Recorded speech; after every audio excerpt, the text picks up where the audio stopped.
Mga ka-idol, mga kapatid, magandang hapon po sa ating lahat, lalo na sa mga taga-Canlaonians.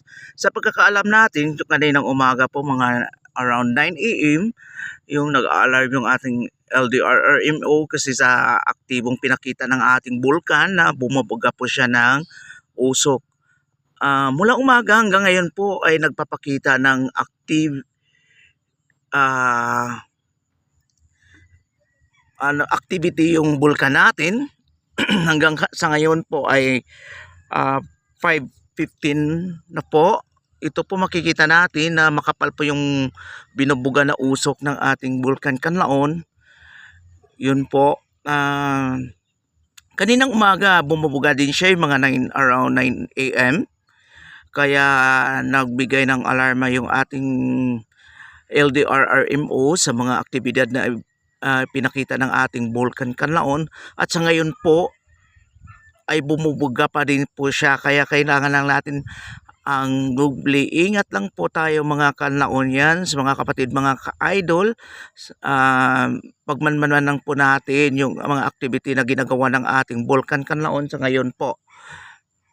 Kasi tuloy-tuloy mula umaga hanggang ngayon po ang pinapakita niyang activity na walang humpay yung pagbubuga niya po ng usok.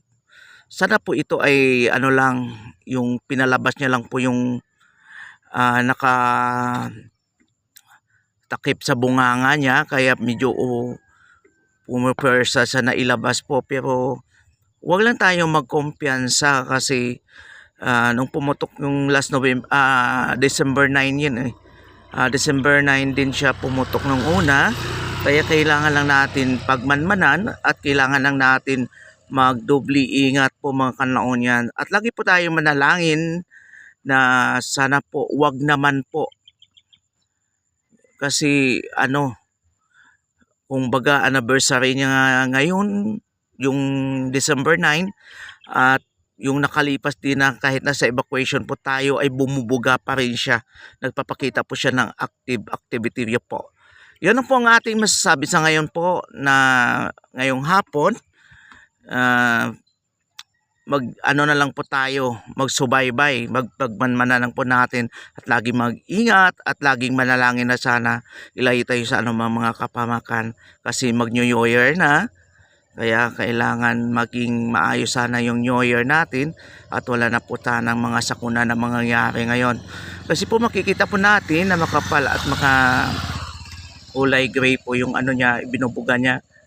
Kung makikita natin, medyo may kalakasan din po. Kaso natakipan lang po siya ng clouds na nakapalibot sa kanya. Yun po. Pero makikita natin na lumalabas yung kulay gray na usok niya po na medyo malakas-lakas din po. Yun lang po muna. Bye-bye mga taga-Canlaonians, mga kapatid, mga ka-idol. At yung mga kamag-anak natin na sa ibang bansa o sa malayo, wag lang po kayong mag-alala. Lagi lang po natin pagmanmanan yung active biti ng ating bulkan po. Ito lang po muna ang nag-uulat, ang inyong ka-idol John Belleza po dito sa Canlaon City, Barangay Linotangan. Bye-bye!